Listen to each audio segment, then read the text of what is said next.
Lihat bagian firman Tuhan dari 1 Timotius pasal 3 ayat yang ke-16. And we shall turn to one passage of the scripture, which is in 1 Timothy 3, verse 16. 1 Timotius pasal 3 ayat 16. The first letter to Timothy, the 3rd chapter, the 16th verse. Dan kalau Tuhan pimpin, maka di dalam beberapa minggu ini kita akan masuk di dalam satu seri yang baru berkenaan dengan The Gospel Mystery of Sanctification. And God willing, in the next coming weeks, starting from today, we will commence our new series on the gospel mystery of sanctification. Mari kita melihat 1 Timotius pasal yang ketiga ayat yang And ke-16. so let us turn to 1 Timothy 3, verse 16. Hari ini hanya bagian depannya saja, satu kalimat di depannya saja. And for today, we will only meditate on the first statement of this verse, Tapi saya akan membacakan keseluruhan. but I will read the entirety of the verse for you. Dan sesungguhnya agunglah rahasia ibadah kita.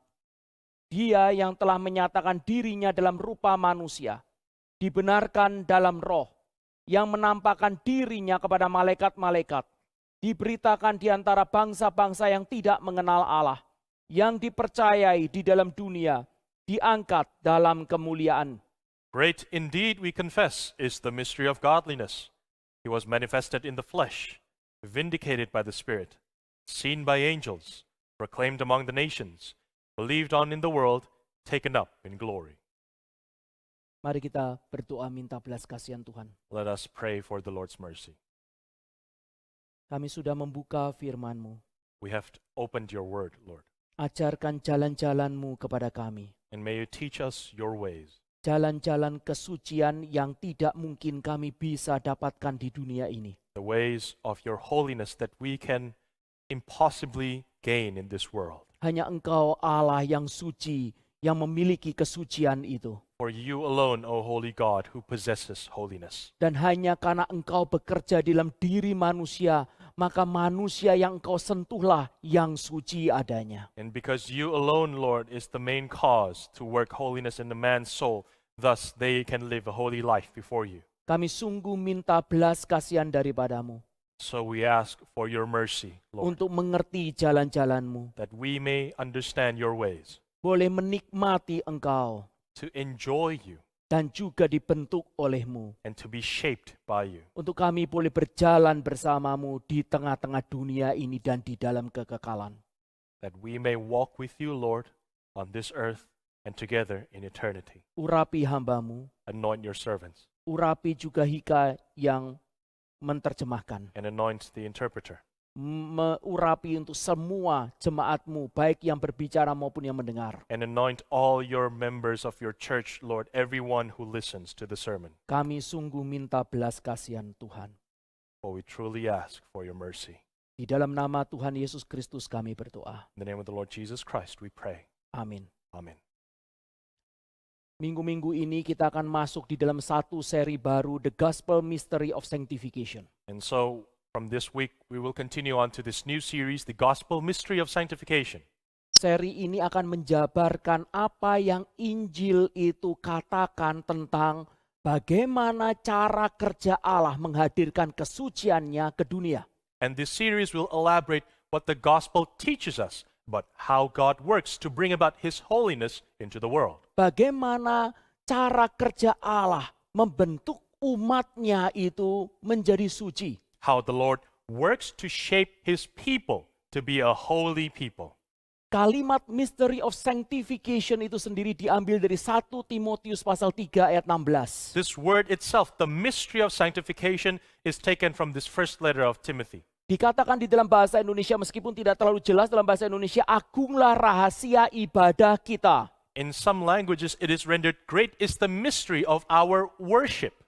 Latinnya, saudara-saudara, ini bicara berkenaan dengan magnum es pietatis mysterium. In Latin, the verse is rendered in this particular context, magnum es pietatis mysterium. Magnum, kita tahu itu adalah besar. We understand magnum in Latin means great. Pietas itu adalah bicara mengenai godliness, piety. And pietas refers to godliness. Mysterium adalah misteri. And mysterium in Latin refers to mystery. Sehingga saudara-saudara ketika bicara berkenaan dengan ayat ini adalah bicara mengenai suatu misteri yang besar akan pietas, akan godliness, atau akan sanctification. And so, brothers and sisters, when we look at this verse, it refers to the great mystery of piety, of godliness, of sanctification. Saudara-saudara, kekudusan itu adalah suatu misteri yang besar. So, brothers and sisters, holiness is a mystery, a great mystery. Karena kekudusan yang sesungguhnya tidak dapat ditemukan oleh akal manusia atau terang alam, dan yang tidak dapat dipahami oleh akal budi, karena kekudusan yang sesungguhnya berada di atas akal budi. And this mystery cannot be discovered by the light of reason or by nature. And it cannot be comprehended fully by reason because it is above reason, even though it is not in contradiction to reason. Sekali lagi bahwa kekudusan yang sesungguhnya itu berada di atas akal budi tetapi tidak bertentangan dengan akal budi. Once again, true holiness is above reason, but it does not conflict with reason. Kekudusan adalah suatu misteri. Di dalam ayat ini dikatakan, It is said in this verse that holiness or godliness is a mystery. bukan filsafat yang kosong atau spekulasi. It is not empty philosophy or speculations. Kekudusan yang sesungguhnya itu sungguh-sungguh ada, sungguh-sungguh nyata, tetapi tertutup pada mata manusia. True holiness exists, but it is concealed unto human eyes. Kekudusan yang sesungguhnya menjadi misteri bangsa-bangsa, kecuali Tuhan sendiri yang mengungkapkannya. And true holiness is a mystery for all nations, unless the Lord reveals it. Sekarang di dalam ayat ini sebagian misteri itu dinyatakan bagi kita. Misteri kesucian itu dibukakan oleh Allah, tidak lagi tertutup atau tersegel. Di sini dikatakan sekarang dibuka, Dia yang telah menyatakan dirinya. But now this mystery is open for us in part. It is opened, the mystery of holiness by God, no longer covered or sealed, because we see in the following verses that this mystery of godliness is revealed to us, that He was manifested in the flesh.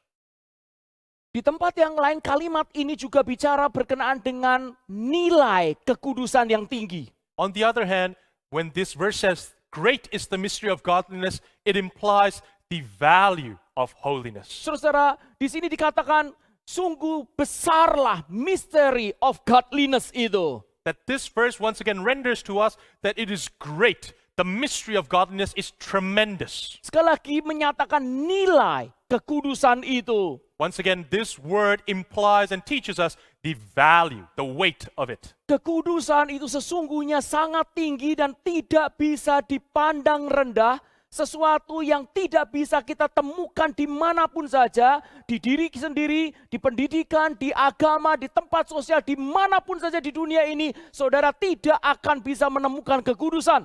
Holiness has great value and we cannot look down upon it because it is something that we cannot discover in nature, in ourselves, in education, or even in religion.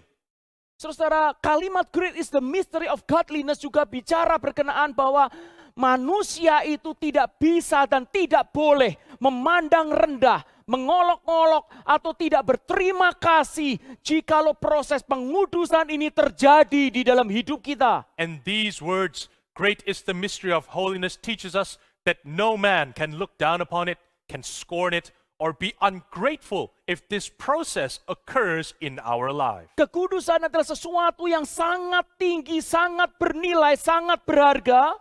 Holiness is something that is truly valuable. Sekali lagi bahwa ini tidak ada di dalam dunia ini. Once again, this is absent from this world. Juga ini tidak ada di dalam diri kita. And it is also absent in each and every one of our hearts and Ini ada souls. pada diri Allah. But it only belongs to the person of God. Dan Allah itu memberikan, mengaruniakan kekudusan di tengah-tengah dunia ini dengan jalan-jalan yang khusus. And God grants holiness upon this world by special means that He ordains. Di Di dalam ayat 16 selanjutnya, maka kita mengerti bahwa Allah menghadirkan kesucian di tengah-tengah dunia ini hanya melalui Yesus Kristus semata. And as we can understand and see from the following words of the verse, that God brings about holiness only through the person of Jesus Christ.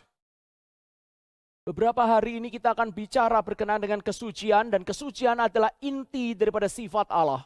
In the next coming weeks, we will talk about this nature of God, the essence of God's nature, holiness. Ini adalah sifat yang melingkupi seluruh sifat Allah. And holiness is a nature that encompasses, that covers all of God's nature. Allah itu baik, Allah itu maha kuasa, Allah itu benar, Allah itu kasih. God is good, God is almighty, He is righteous, and He is love. Tetapi Alkitab dengan jelas menyatakan Allah itu baik yang suci. Allah itu maha kuasa yang suci. Allah itu benar dan kebenarannya itu suci. Allah itu kasih dan kasihnya itu adalah kasih yang suci. Allah itu adalah Allah yang murka dan murkanya adalah murka yang suci. However, the scripture teaches us that God is righteous and His righteousness is in holiness. God is love, but He is love in His holiness. He is righteous and He is wrathful, but His wrath is in holiness. Saudara, jangan pernah kita melupakan kesucian ini. So let us never forget holiness. Karena kalau kita melupakan kesucian, maka seluruh sifatnya itu menjadi pikiran kita manusia yang berdosa. Because if we forget holiness, when we consider God, we will consider God from the perspective of our sinful minds. Hal yang paling sederhana, yang paling kita salah mengerti, berkali-kali saya katakan adalah kalau kita selalu bicara mengenai Allah itu suci. Every time Allah itu kasih. the one misunderstanding that we most frequently have, that I preach many times, is that when we think of God as love. Allah itu kasih. Sekarang Allah itu kasih, ketika kita bicara mengenai kata itu, apa yang ada dalam pikiran kita? All right, when we talk about God is love, what comes to our mind? Kita harus mengerti pikiran kasih manusia adalah kasih yang sudah jatuh di dalam dosa. We must understand that when we think of love, it is love that has been corrupted as we fall into sin. Kasih ketika ini dikatakan, maka kita mengharapkan simpati dari orang lain. When we talk about love, what we expect as sinful men is that we expect sympathy to be Ketika given to bicara us. mengenai kasih, maka kemudian ada toleransi. And then when we talk of love, we expect tolerance. Maka kita harus mengerti ketika bicara mengenai kasih Allah. Kasih itu adalah Allah dengan kasih yang suci. So when we talk about the love of God, or when we talk about God is love, we need to understand that His love is love in holiness. Allah kita adalah Allah yang suci adanya. Our God is a holy God. Musa menyatakan satu kalimat di dalam kitab Keluaran pasal 15 ayat yang ke-11. And Moses teaches us this statement in Exodus 15 verse 11. Ini adalah satu kalimat yang sangat menghujam hati kita. And this statement ought to pierce our hearts. Ini adalah kalimat yang sangat-sangat besar. For this is a great statement. Keluaran pasal 15 ayat yang ke-11 menyatakan, Exodus 15 verse 11 tells us, siapakah yang seperti engkau di antara para Allah, ya Tuhan? Siapakah seperti engkau, mulia karena kekudusanmu, menakutkan karena perbuatanmu yang masyhur? Engkau pembuat keajaiban. Who is like you, O Lord, among the gods? Who is like you, majestic in holiness, awesome in glorious deeds, doing wonders? Mulia karena kekudusanmu. Majestic in holiness. Di dalam bahasa aslinya bicara mengenai mulia itu adalah hormatnya Allah. When we see its original language, it is rendered that majestic means His dignity, the sheer glory of God. Ini adalah bicara berkenaan dengan bobotnya Allah. And this speaks of the sheer weight or the immensity of God. Dan ini adalah bicara berkenaan dengan kemuliaannya. And this refers to the glory of God. Dan inti daripada bobot kemuliaannya itu adalah satu sifat ini, kesucian. And the essence of the glory of God is in this one nature that we understand as holiness. Kalau saudara melihat di dalam Alkitab, kita akan menemukan prinsip ini. Kehormatannya Allah dan keindahannya Allah adalah karena kesuciannya. And in the Bible, if we study it carefully, we will find that these two things, the honor, the dignity, and the beauty of the Lord, can be found in this one thing, holiness of God. Allah adalah Allah yang mulia karena Dia kudus adanya. God is a glorious God, for he is holy.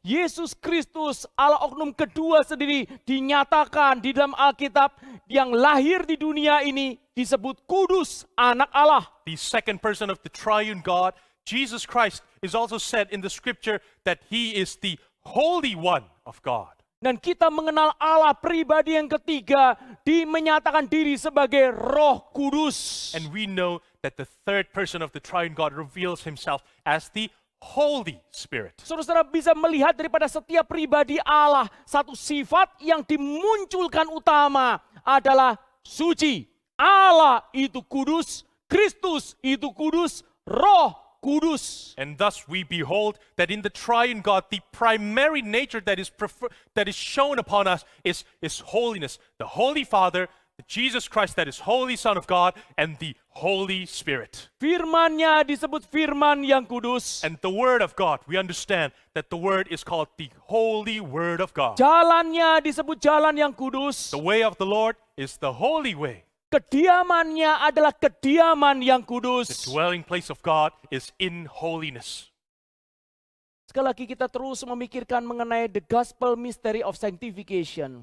So once again, brothers and sisters, we are contemplating on this gospel mystery of sanctification. Seri ini juga akan bicara berkenaan dengan the gospel, Injil. And so as we see this topic, we are contemplating about the gospel. Injil mengajarkan rahasia jalan kekudusan. And it is in the gospel that teaches us the ways and the pathway to holiness. Saudara John Owen menyatakan, John Owen, the theologian, says, seluruh masalah pengudusan dan kekudusan secara khusus bergabung dan terbatas pada ajaran, kebenaran, dan kasih karunia dari Injil. Karena kekudusan tidak lain adalah penanaman, penulisan, dan realisasi Injil di dalam jiwa kita. John Owen says that the whole matter of sanctification and holiness is particularly joined with and limited to the doctrine, the truth, and the grace of the gospel. For holiness is nothing but the implanting, the writing, and the realizing of the gospel in our souls. Saudara perhatikan baik-baik, kekudusan itu tidak lain adalah penanaman, penulisan, dan realisasi Injil ke dalam jiwa kita. Once again, brothers and sisters, pay careful attention that holiness is none other than the implanting, the writing, and the realizing of the gospel in our souls. Sekarang saya akan masuk ke dalam bagian selanjutnya, Now I will move on to the next section.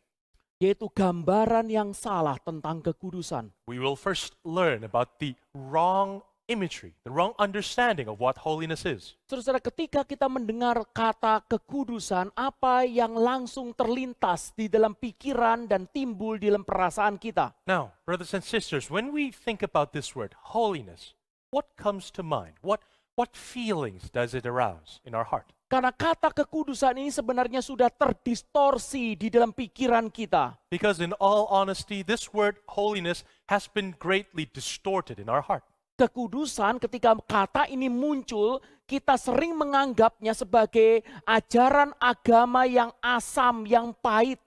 When we think about holiness, all this teaching of religion, we think it as something that is sour, something that is gloomy, that is bitter to take.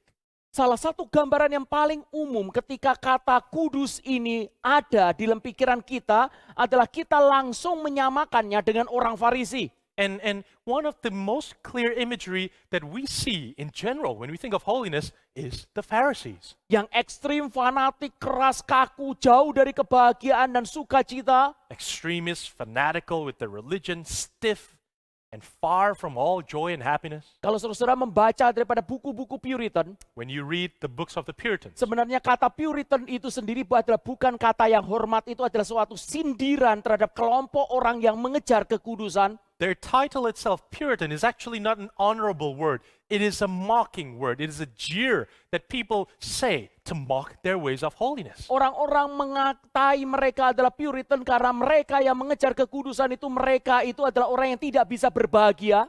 And people mock these men They call them Puritans because they're pursuing some sort of way of life of holiness that cannot make them happy. Dan mereka menganggap bahwa orang-orang Puritan adalah orang yang tidak bisa bermain, orang yang kaku, orang yang bahkan kalau orang itu melihat bahwa ada orang lain itu tertawa, itu adalah suatu dosa. And people think of Puritans as people who are no fun, who are stiff, people who look at other people who laugh and they condemn them as sinning. Kita teringat gambaran Farisi yang berbicara kekudusan itu adalah selalu berbicara mengenai self-righteous, lebih benar. Aku lebih benar, lebih suci daripada yang lain. And of course, when we think of the Pharisees, we have this imagery of self-righteous holiness, that the attitude of holier than thou. Saudara perhatikan apa yang Jonathan Edwards itu katakan. But let us take a listen to what Jonathan Edwards says.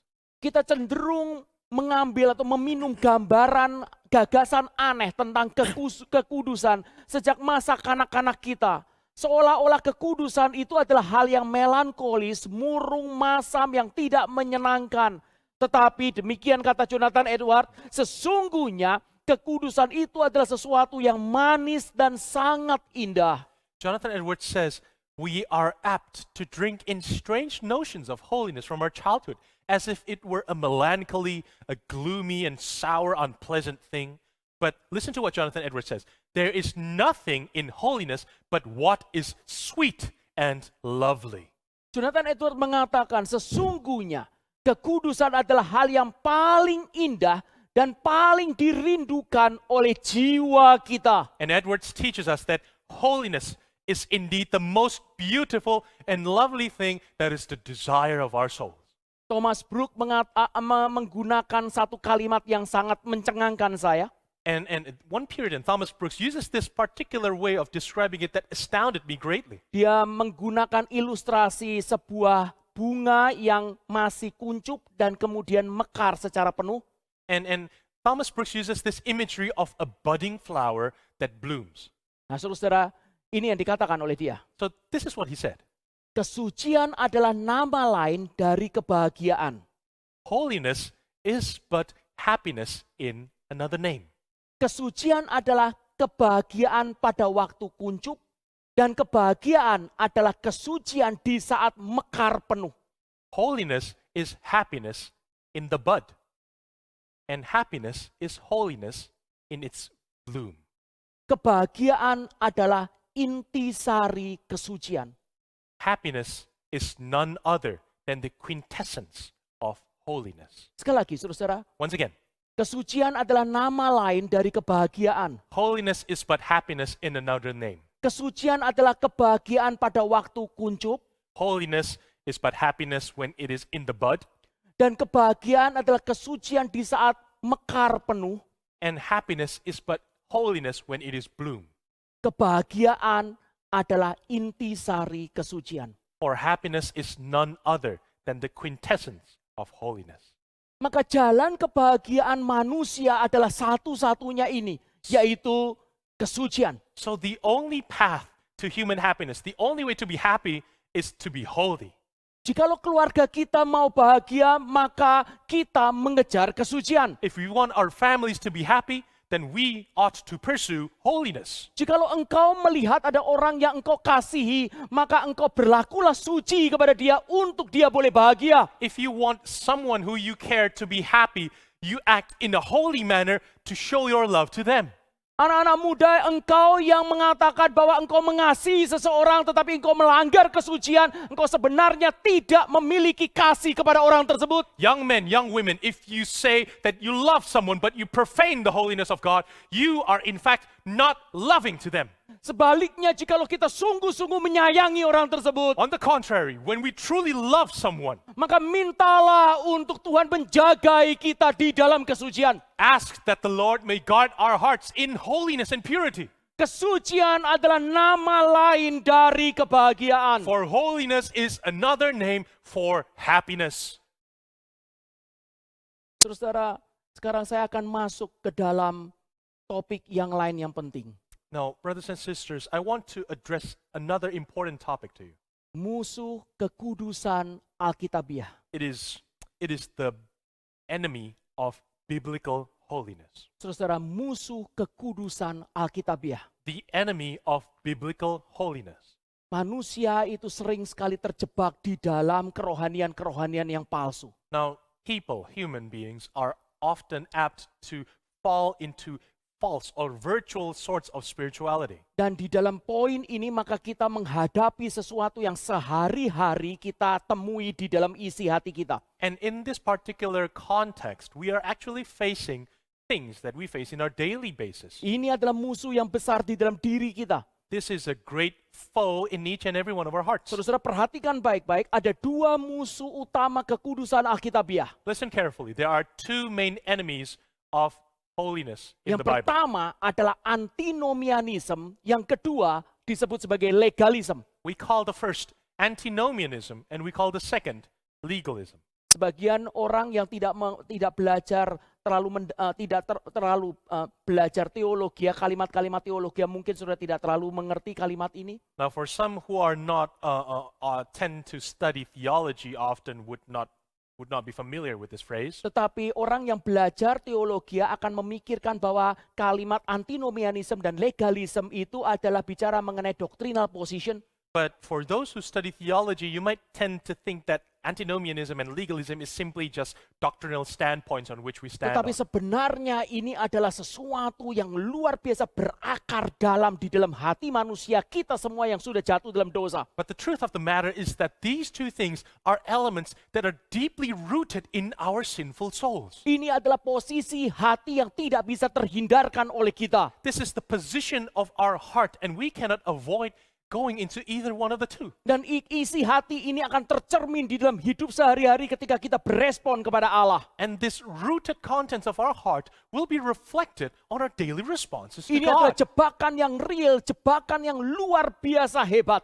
This is a real deadly trap for each and every one of us. Saudara, ini adalah sesuatu yang sungguh-sungguh sebenarnya adalah sesuatu yang sangat-sangat menjijikan di hadapan Allah, tetapi kita berkali-kali melakukannya. And in all honesty, brothers and sisters, this is something that is disgusting, that is heinous in the eyes of the Lord, and yet we do it all the time. Tetapi masalahnya adalah jikalau kita tidak bertumbuh, But the problem is if we do not grow out of this, kita tidak akan dapat menghindarkan dari ketarikan kedua kutub ini, antinomianism dan legalism, kepalsuan kesucian ini. we cannot avoid this pull of these two ends of antinomianism and legalism that kills off our spirituality. Saya akan jelaskan satu persatu I will explain one by one. dan akan membuat saudara-saudara menyadari bahwa ini adalah jebakan dan musuh utama kekudusan Alkitabiah. And I will make us understand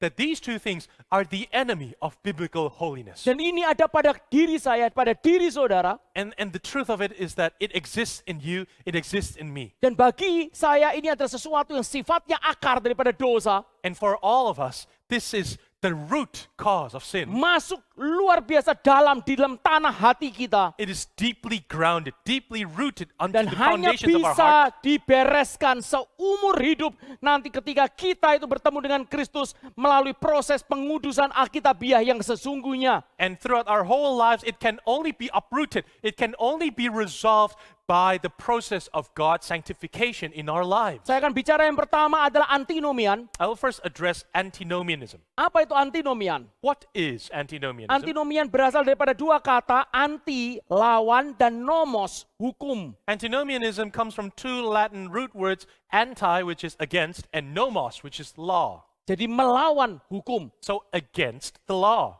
Antinomian adalah seorang Kristen yang mengatakan bahwa bukanlah esensial lagi bagi orang Kristen untuk mengikuti hukum-hukum Allah sebagai aturan sehari-hari karena kita itu sudah diselamatkan oleh darah Kristus semata. And so an antinomian is someone who says it is no longer essential for Christians to follow the Lord's commandments as daily rules because we are already saved by grace in Christ.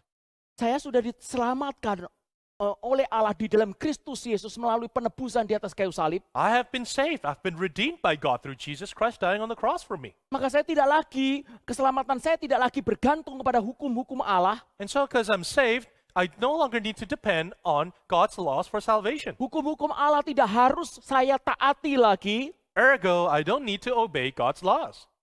Saudara, ini adalah suatu kesalahan yang fatal. Now, brothers and sisters, this is a fatal mistake. Perhatikan bahwa Kristus tidak pernah menghapus hukum-hukum Allah. Listen carefully.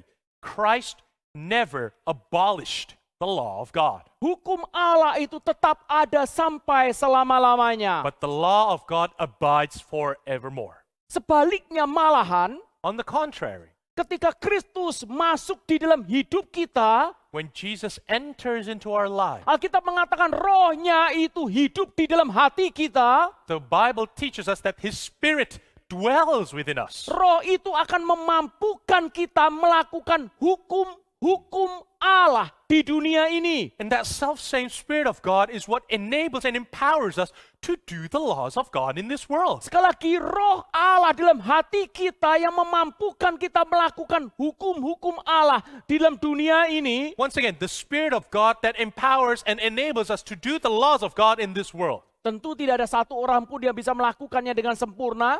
Now, of course, it is true, no one can do it Karena perfectly. kita tetap ada natur dosa di dalamnya. Because regardless, we still have the nature of sin in our bodies. Tetapi hukum Allah itu tetap adalah sesuatu yang penting untuk kita taati. But the law of God, nevertheless, is something important for us to obey. Roh Kudus Regardless. itu diberikan kepada kita untuk kita memiliki kuasa mentaati hukum Allah. The Holy Spirit of God is given to us in order that we may obey the laws of God. Saudara perhatikan baik-baik. Now, listen carefully. Alkitab bukan meniadakan usaha mentaati hukum-hukum Allah, The Bible does not get rid of our efforts to obey the law of God, tetapi Alkitab meniadakan jasa yang dihasilkan ketika kita melakukan hukum-hukum Allah. but the Bible abolishes and gets rid of the merit, the works that we produce when we do the laws of God. Sekali lagi, Alkitab bukan meniadakan usaha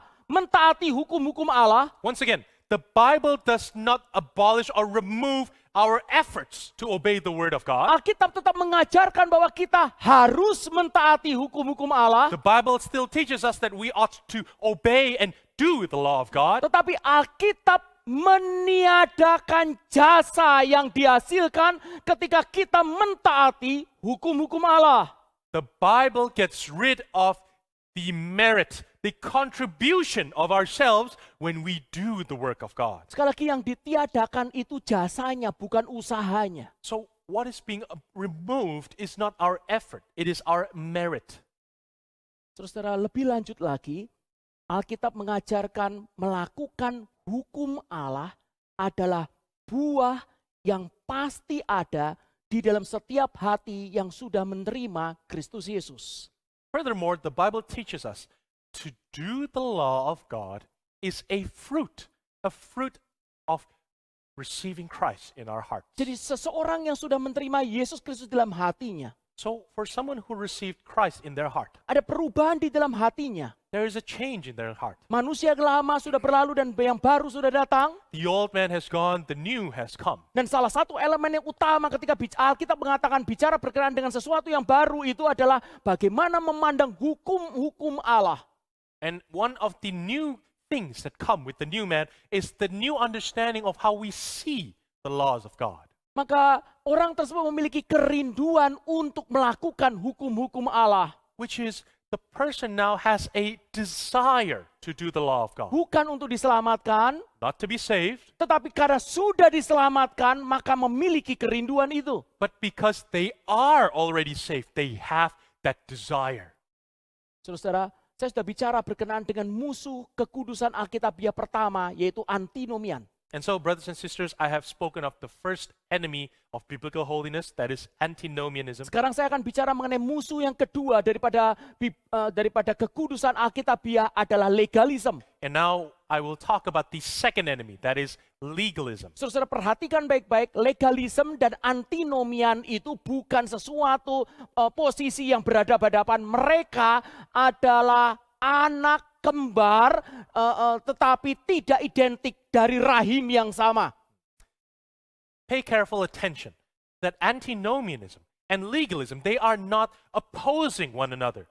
What they are non-identical twins born out of the same womb. Dan keduanya pada posisi yang sama melawan daripada Injil kasih karunia Allah. And both stand on the same ground, opposing the gospel of grace. Saudara akan menemukan orang-orang yang beragama di seluruh dunia adalah legalisme.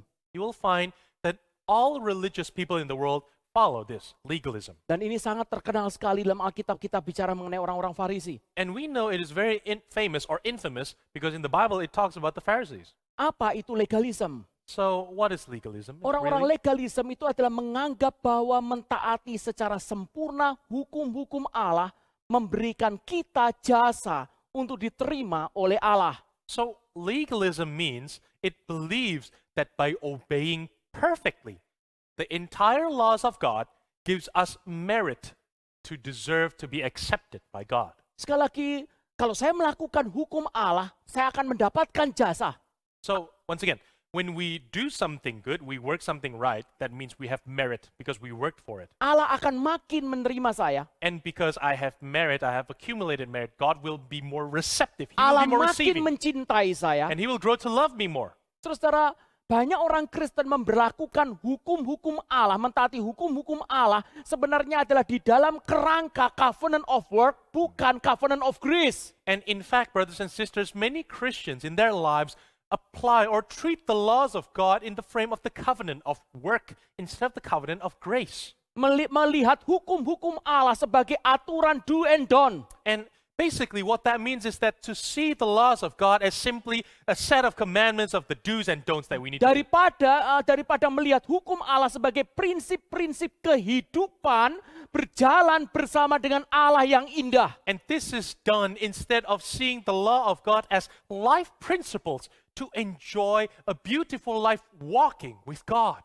Dua hal ini, antinomian dan legalisme, adalah jebakan rohani setiap hari di dalam hidup kita. So these two things, brothers and sisters, legalism and antinomianism are spiritual traps every day of our lives. Dan jikalau kita itu mau mengintrospeksi sebenarnya adalah mimbar-mimbar itu termasuk mimbar kita, maka kita selalu akan mudah sekali terjebak adalah di dalam kesan antinomian atau kesan legalisme. And the problem is that, brothers and sisters, in all pulpits, including ours, there is this great pitfall because we will tend to see every preaching as either antinomian or legalist.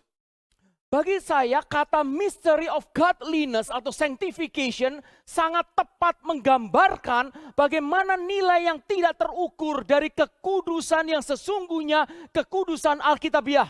And for me personally, the mystery of godliness, the word sanctification, is very appropriate to describe that immeasurable value of true holiness. Yang kalau bukan Tuhan yang membukakan dan mengajarkan kepada kita dengan berjalan dalam terang Injil, maka kita pasti akan jatuh di dalam legalisme atau antinomianism. And this value of true holiness, if the Lord does not open our eyes and teach us the right way by walking in the path and the light of the gospel, we will inevitably fall either to legalism or antinomianism. Saudara-saudara, perhatikan baik-baik inti daripada antinomian dan legalisme adalah, Listen carefully. The essence of legalism and antinomianism is this. keduanya menceraikan antara duty and delight. Both of them divorce duty and delight. Saudara-saudara, perhatikan keduanya menceraikan duty and delight. Listen very carefully. Antinomianism and legalism divorces duty and delight. Menceraikan ketaatan dan kesukaan hati yang taat. Divorces the duty of the heart in obedience to God and the delight because of the obedience to the laws of God. Bagi orang-orang legalisme, mereka melakukan duty itu, mentaati Allah, tetapi tidak ada kesukaan dari dalam hati. For legalists, they do their duty. That's right.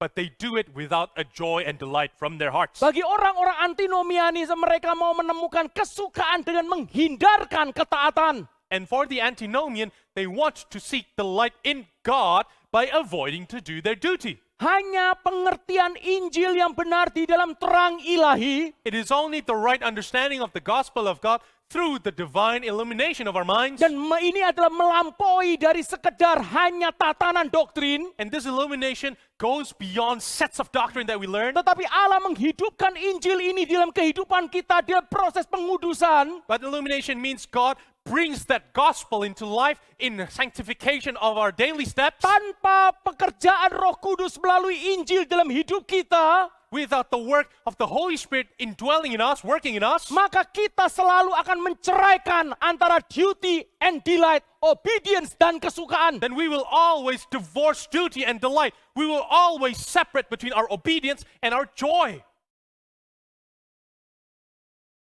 Pada hari ini berapa orang yang mendengarkan khotbah ini ketika engkau taat, engkau bersuka cita di hadapan Allah. How many people who are listening to this sermon today, when you obey the law of God, you obey because you are delighting in the laws of God?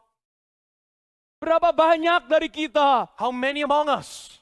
kita mengerjakan ketaatan itu dan kemudian kita bersuka cita. We work out our obedience, we do our duty, but we do it with delight and joy to God. Ya, kita orang Kristen yang lahir baru, We may be born again Christians, tetapi kita kurang bertumbuh dalam. Ini bukan sekedar pengertian, saudara. Ini adalah bicara mengenai pertumbuhan rohani dan pengenalan akan Injil kasih karunia. we lack a deeper growth, brothers and sisters. This is not simply a matter of understanding. This is a matter of life principles directed by the gospel of grace in our lives. Saudara-saudara, perhatikan apa yang dikatakan oleh Walter Marshall di sini. Listen to what the Puritan Walter Marshall tells us. Perhatikan baik-baik. Listen carefully. Segala yang gagal mempresentasikan secara penuh, sungguh-sungguh dan sempurna ketaatan dan ketertundukan kepada Allah sebagai kesukaan yang terbesar dan tertinggi yang bisa diraih oleh manusia dalam hidup ini adalah spirit antinomian dan legalisme yang berbeda dari Injil yang sesungguhnya. Everything that fails to present fully, wholly, and completely the obedience and submission to the Lord as the greatest delight and joy that humans can achieve in this world is the spirit of antinomianism and legalism that is completely different to the true gospel. Injil dengan jelas menyatakan The gospel clearly tells us kesukaan terbesar dan tertinggi yang bisa diraih oleh engkau dan saya adalah ketaatan dan ketertundukan sepenuhnya kepada Allah Bapa di surga. that the greatest joy that we all can achieve in this life is joy in obedience and submission to the whole laws of God. Dan kegagalan kerohanian ini sekali lagi tidak bisa diperbaiki dari kita itu menggeser pendulum. Oh, aku dari legalisme sekarang aku mau menjadi antinomian sedikit, atau aku dari antinomian aku menuju ke tempatnya legalisme lalu bisa bertemu di titik tengah. Kerohanian ini tidak bisa dibereskan dengan cara jalan seperti ini. And our spiritual failure cannot be resolved just by swinging to the other side of the pendulum. Oh, I'm a legalist, so I got to go to antinomianism. Oh, I'm an antinomian, so I got to swing it a little bit so that I can meet in the center. We can't resolve it that way. Kekudusan Alkitabiah hanya bisa terjadi karena bentukan dari kasih karunia Roh Kudus melalui Injil kasih karunia seumur hidup kita. And the only way biblical holiness is cultivated in us is by the Holy Spirit working in us to sanctify us, to obey and do the laws of God every day of our lives. Walter Marshall mengatakan, Furthermore, Walter Marshall also adds, ketika semua usaha kita dalam mentaati hukum-hukum Allah tidak didorong dari hati yang mengasihi Tuhan dan tidak keluar dari hati yang berdamai dengan Dia, kita masihlah menjadi musuh Allah. Dan jikalau kita adalah musuh Allah, bagaimana mungkin kita mengatakan bahwa pekerjaan kita untuk mentaati hukum-hukum Allah keluar dari ketaatan hati kita? and Walter Marshall says, if all our efforts in obeying the law of God, if all our efforts are not driven by a heart that loves God, and it doesn't flow out of a heart that is reconciled with God, then we are still in enmity with Him. We are still God's enemies. And if we are God's enemies, how can we say that all our efforts and our work comes from our heart? Walter Marshall adalah orang Puritan yang di dalam sebagian besar hidupnya itu terus-menerus itu bergumul berkenaan dengan sanctification ini. And Walter Marshall, this Puritan, is a man whose a majority of his life wrestles and depresses over this sanctification. Dan terus-menerus dia bergumul dengan antinomian dan legalism. And he continuously wrestles with these two spectrums, the antinomian and the legalist side, Sampai akhirnya dia bertemu dengan Thomas Goodwin. until he met another Puritan, Thomas Goodwin, Dan kemudian dia menemukan titik terang ada di sana. and he discovered that ray of light shining.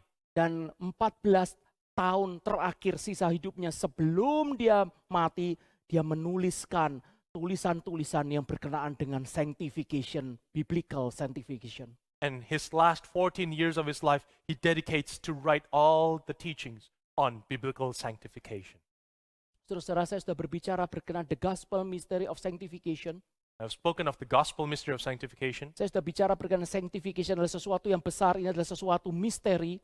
I have spoken of the great value and the weight of sanctification. It is a mystery. Tidak ada pada diri kita, tidak ada pada institusi di dunia ini adalah pada pribadinya Allah sendiri, dan bagaimana Allah itu bekerja dalam diri kita, itu adalah di dalam kekudusan, itu dinyatakan di dalam the gospel. It is absent from our human sights or our souls or any other worldly institutions. It is only found in God who willingly reveals it to us to teach us to walk in that way through the path of the gospel. Saya juga sudah menyatakan bagaimana kita itu memiliki satu distorsi dalam pikiran ketika bicara mengenai kekudusan. Itu adalah sesuatu yang masam, sesuatu yang pahit, yang kaku, tidak ada sukacita di sana. And I have spoken at length about when we think of holiness, our distorted minds because of sin, we think of holiness as something very sour and bitter and no fun to do.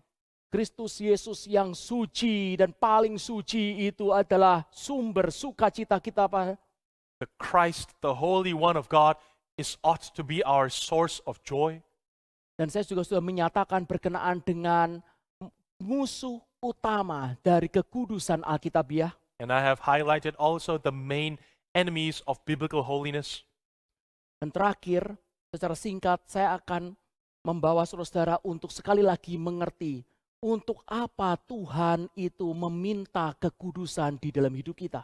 And lastly, I would just like us to contemplate about the why, the reason why God wants to cultivate holiness in our lives. Atau dengan bahasa yang lain adalah untuk apa Tuhan bekerja aktif membentuk kekudusan di dalam hidup kita. Or in other words, what is the reason God actively works in our hearts to cultivate holiness in our lives? Ada dua bagian ayat Alkitab yang kedua-duanya memiliki prinsip yang sama. Now, there are two passages of scripture that highlight the same thing about this. Yang pertama adalah Matius pasal yang kelima ayat yang ke-8. First is found in Matthew 5 verse 8. Matius pasal 5 ayat 8 menyatakan berbahagialah orang yang suci hatinya karena mereka akan melihat Allah. The Gospel of Matthew chapter 5 verse 8 tells us the Beatitudes. Blessed are the pure in heart, for they shall see God. Bagian yang kedua adalah Ibrani pasal yang ke-12 ayat ke-14. And secondly is Hebrews 12 verse 14. Ibrani pasal 12 ayat yang 14, berusahalah hidup damai dengan semua orang dan kejarlah kekudusan, sebab tanpa kekudusan tidak seorang pun akan melihat Tuhan. Strive for peace with everyone and for the holiness without which no one will see the Lord. Tanpa kekudusan tidak seorang pun akan melihat Tuhan. Without holiness, no one will see the Lord. Saudara, untuk apa Tuhan membentuk kekudusan dalam hidup kita? So, why does God work out holiness in our life?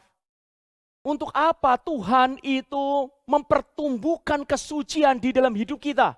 Why does God deliberately cultivate holiness, actively works it out in our life? Kenapa Tuhan itu mendorong kita Why is it that God drives us, untuk kita bisa menjaga kesucian? driving us to discipline us, that we may keep His holiness? Saudara, Tuhan menginginkan kita bertumbuh dalam kesucian bukan karena ini adalah suatu ujian untuk tidak dihukum.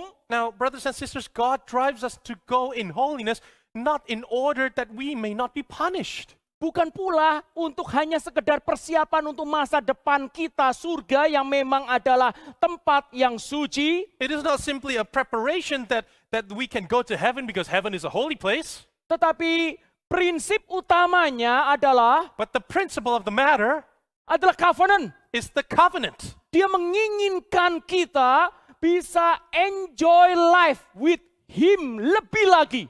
What is in God's heart in doing this is so that we can enjoy life with Him. Ini adalah isi hati Allah bagi kita anak-anaknya. This is the heart of God for His children. Prinsipnya sekali lagi adalah covenant yang bukan umatku sekarang menjadi umatku. The principle is the covenant of God.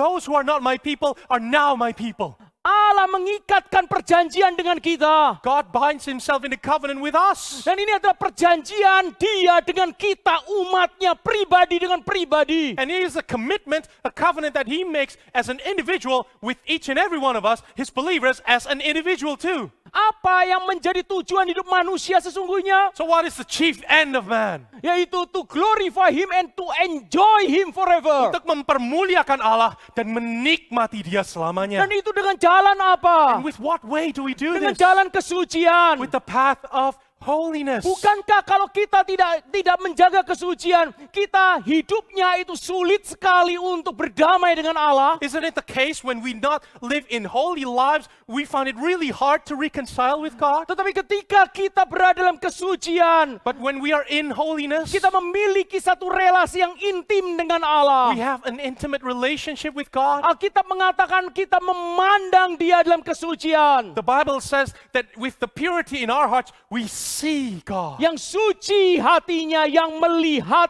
Allah. It is those who are pure who will see God. Beberapa waktu yang lalu saya membaca satu buku dan hati saya tergerak. Some time ago, my heart was greatly moved as I read a book. Dan seseorang yang menuliskan kesucian ini mengatakan, And this person who wrote this book on holiness said suatu this. hari dia berbicara kepada seseorang papa, One day he was talking to a father, dan kemudian papa itu sedang mengajari anaknya bermain sepeda. and this father was teaching his child how to ride a bicycle. Dan anaknya itu main sepeda, terus kemudian dipegang, dilepas, jatuh, kemudian didirikan lagi, dipegang, dilepas, jatuh lagi, tetapi sampai berhasil. And so the father held the child as he rode the bike, and then when the father let go, the child fell, but the father held him up and then put him straight again, and they kept on trying and trying until the child succeeded. Lalu kemudian orang tersebut tanya kepada bapak itu, "Bapak, kenapa engkau melatih anakmu bersepeda?" And then this person asked this father, "Sir,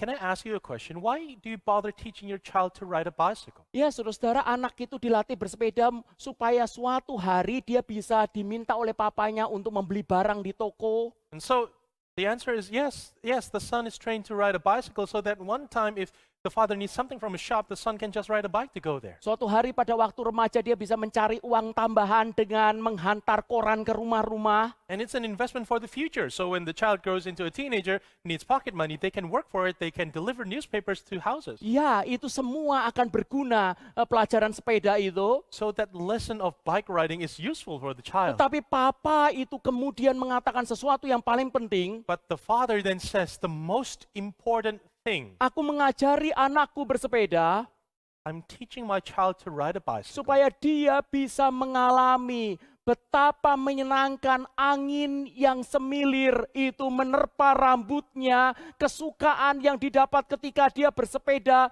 bersama dengan satu keluarga kami, ketika kami bersepeda di sekitar pantai di rumah kami. is so that the child can enjoy the gentle caress of the wind and the delight in their journey when they can ride together as a family at the side of the beach. Apa yang diinginkan oleh papa itu, What does the father want? yaitu supaya anaknya bisa bersama-sama berjalan bersama dengan dia. So that the child can walk together with the father Dan menikmati keindahan seluruh alam ini bersama dengan keluarganya. and to enjoy the delight and the beauty of nature and all things Ini with adalah the family. tujuan Allah bagi kita. And that is God's purpose for you and me. Kesucian itu. Holiness. Karena dia itu adalah suci. Because God is holy. Dan dia yang suci itu akan membawa kita berjalan bersama dia, mendapatkan seluruh keindahan daripada seluruh hidup dan dunia ini. And that Holy One who sits above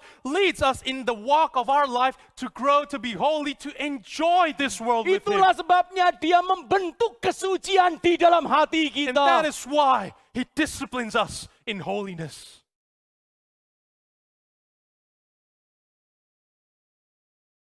Kesucian bukan bicara mengenai ini boleh dan ini tidak boleh. Holiness is not simply a matter of do's and don'ts, brothers and sisters. Kesucian adalah bicara berkenaan bagaimana menikmati Dia dan mempermuliakan Dia seumur hidup kita. Because holiness is simply teaching us how to enjoy God and glorify Him forever. Mari kita berdoa. Let's pray. Tuhan, ajarkan kebenaran-kebenaran-Mu ini meskipun sulit. Lord, this truth is difficult to digest, but may you be willing to teach us all. Bentuklah di dalam hati kami apa yang Kau ingin bentuk. Form in our hearts what you will. Engkau tidak melihat manusia dari tingkah lakunya di luar, tetapi dari isi hatinya yang terdalam. Lord, for you do not see our outward appearance, but you probe the inside of our heart. Ajar kami untuk menghargai kesucian. And so teach us to honor your holiness. Dan ampuni ketika kami jatuh, angkat lagi ya Tuhan. And please forgive us when we fall. Lift us up again. Bangkitkan jiwa kami dan seluruh jemaat dan semua orang yang mendengarkan khotbah ini satu kerinduan untuk makin disucikan oleh Engkau. Revive us, Lord. Revive your church. Revive the congregation. Revive everyone who listens to this sermon. That new desire, that new heart to want holiness. Bukan karena kami mau menganggap diri lebih baik daripada orang lain. It's not so that we can be acting like holier than other people, Tapi kami rindu berjalan bersama dengan Engkau. but because we want to walk with you. Karena itu adalah teriakan jiwa kami. Because, Lord, that is the cry of our soul.